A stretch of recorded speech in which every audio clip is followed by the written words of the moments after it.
بسم اللہ الرحمن الرحیم۔ السلام علیکم، میرا نام جاوید اقبال ہے اور میں کلینیکل سائیکولوجسٹ ہوں۔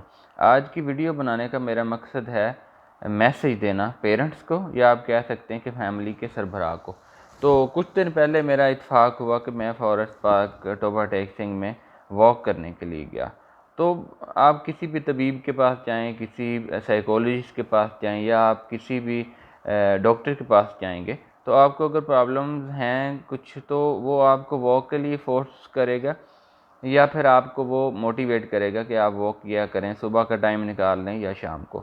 تو پھر میں نے سوچا کہ ہم لوگوں کو کہتے ہیں تو خود بھی کرنا چاہیے ان چیزوں پہ عمل۔ تو واک کرنے چلا گیا، تو میں نے واک پوری کر لی۔ تو جب واک پوری ہوگی تو ابھی تک نا مغرب کا ٹائم نہیں ہوا تھا، اذان مغرب میں کچھ ٹائم رہتا تھا۔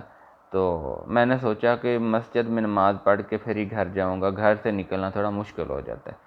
تو میں انتظار کرنے لگ گیا۔ تو پھر انتظار کرتے کرتے میں پارک کے اندر چلا گیا، وہاں پہ چہل قدمی کرنا شروع کر دیا میں نے۔ تو وہاں پہ کچھ بچے کھڑے ہوئے تھے، ان کی عمر لگ بھگ 14 سے 16 سال تک ہوگی، اور وہ 6-7 لوگ تھے، اور وہ کسی کا انتظار کر رہے تھے بڑے بے چینی سے۔ تو جب میں نے دیکھا تو ان لوگوں کی نظریں جمی ہوئی تھی باہر والے گیٹ پہ، اور ایسے انتظار کر رہے تھے جیسے بہت شدت سے لوگ انتظار کرتے ہیں نا۔ تو میں سوچ رہا تھا کہ ہو سکتا ہے کھانے پینے کے لیے کچھ منگوایا ہوگا۔ پھر میں نے سوچا کہ شاید وہ لوگ کچھ کھیلنے کے لیے، جیسے تاش وغیرہ ہو سکتی ہے، لوڈو وغیرہ ہو سکتی ہے، بال ہو سکتی ہے، تو اس کے لیے انتظار کر رہے ہوں گے۔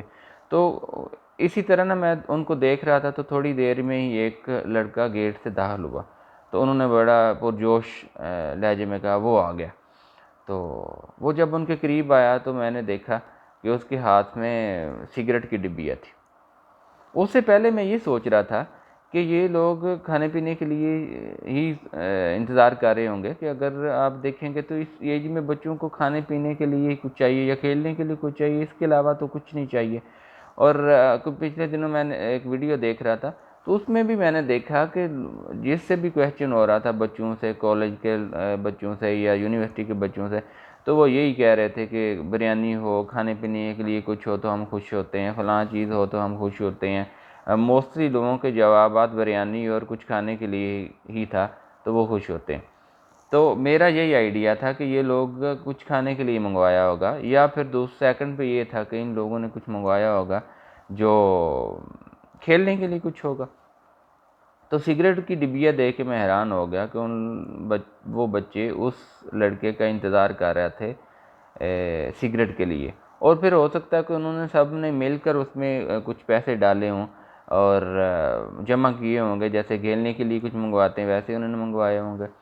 تو پھر انہوں نے سگریٹ سلگائی، پھر پینا شروع ہوئے، اور بڑے سٹائل سے پی رہے تھے وہ، اور ایک دوسرے ڈسکس کر رہے تھے کہ یہ ایسا فلیور ہے، اس کی منہ سے سمیل نہیں آتی، گھر والے بھی نہیں پہچان پائیں گے کہ ہم کچھ پی کے آئے ہیں۔ تو میرا پیغام ہے ان پیرنٹس کے لیے جو بچوں پہ اتنا انویسٹ کر رہے ہیں، پڑھنے کے لیے، کپڑوں پہ، کھانے پینے کے لیے، اور پھر بائک دیتے ہیں ان کو گھومنے پھرنے کے لیے، تو تھوڑا سا چیک اینڈ بیلنس بھی کریں ان بچوں پہ، اور خیال کریں کہ آپ کے بچے گھر کب آتے ہیں، گھر سے کب جاتے ہیں، کتنے بجے آتے ہیں، کتنے بجے جاتے ہیں، اٹھنے کا ٹائم کیا ہے، ان کے جاگنے کا جیسے اٹھنے اور جاگنے کا ٹائم کیا ہے، سونے کا کیا ٹائم ہے، اور ان کے دوست کیسے ہیں، اور وہ کن دوستوں کے ساتھ زیادہ تر گھومتے ہیں۔ اگر آپ کی مڈل فیملی سے ہیں تو ان کے دوست ہائی فائی فیملی سے تو نہیں ہیں۔ اسی طرح دوست جتنے بھی آتے ہیں ان کی سوسائٹی کیسی ہے، وہ کہاں کہاں جاتے ہیں، کیا کیا کرتے ہیں۔ تو ان چیزوں کا خیال رکھیں، کھانے پینے کا خیال آپ رکھتے ہیں، آپ پڑھائی پہ بڑا دھیان دیتے ہیں، اکیڈمی بھیجتے ہیں، اتنے پیسے خرچ کریں، تو اس ٹائم کے لیے بھی، اس چیز کے لیے بھی تھوڑا سا وقت نکالیں۔ اور اس کے ساتھ ساتھ میرا ماؤں کے لیے بھی پیغام ہے کہ اگر بچہ کچھ کر کے آ گیا اور باپ اس کے ساتھ کچھ ڈسکس کر رہا ہے، کچھ اس کو کہنے کی کوشش کر رہا ہے، تو بچے کے عیبوں پہ پردہ تب نہیں ڈالیے گا، اور ڈسکس کریں اس کو گھر میں، اور ان چیزوں کو ہینڈل کرنے کی کوشش کریں۔ بہت شکریہ، اللہ حافظ۔